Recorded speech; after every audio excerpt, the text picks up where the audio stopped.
Following the publication, the JLP sought to clarify that it was the party which did all the spending.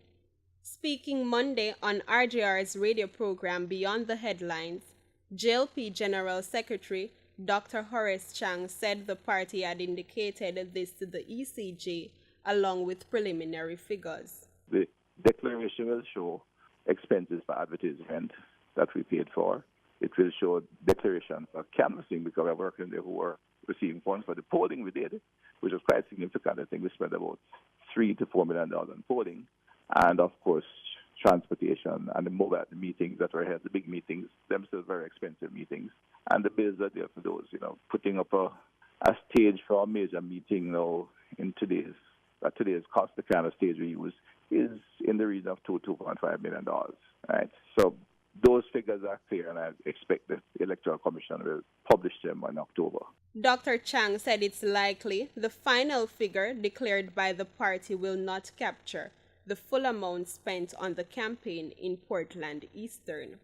Some underground campaign is in there, but there are a significant amount of campaign done by elected officials, not by the candidate. In other words, when I drive over to Portland to spend a day with her, I don't take any money from the party. I spend that money with my resources. And so that would be deemed a donation. This is what I said may raise some issues because those are not things that we monitored closely. The party's report on its spending is due in October.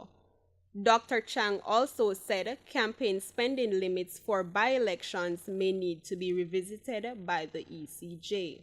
He contended that the party has the ability to spend much more in a constituency for a by-election than it can during a general election. He said the current cap is $63 million. We may have to look at how it's applied in going forward. I think the law structure there is strict. It looks like it's dealing with general elections. That's what I'm following up. So what you're saying is that in a by-election, what is actually happening is that the parties, therefore, can fling the entire amount that was intended for island-wide spend in one by-election. Well, they can spend far more money than they normally spend in a constituency. In a by-election, that's the reality of what's there now.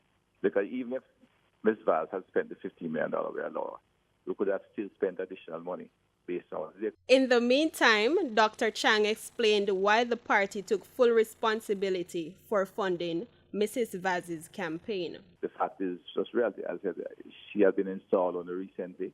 We weren't thinking of an election in the constituency. In fact, there are other constituencies I was looking at as general secretary that may have emerged, and we were planning around. When it happened, we had to evaluated the constituency, and I suggested the party to run the seat as quickly as possible. At which point, I know she did not yet have her own political account, because I have to give them a letter indicating that she has the authority to so do. And we decided to avoid that and proceed into the election as quickly as possible. The by-election followed the brutal murder of the PNP's Member of Parliament, Dr. Linville Bloomfield. Nicola Brown, Frontline News.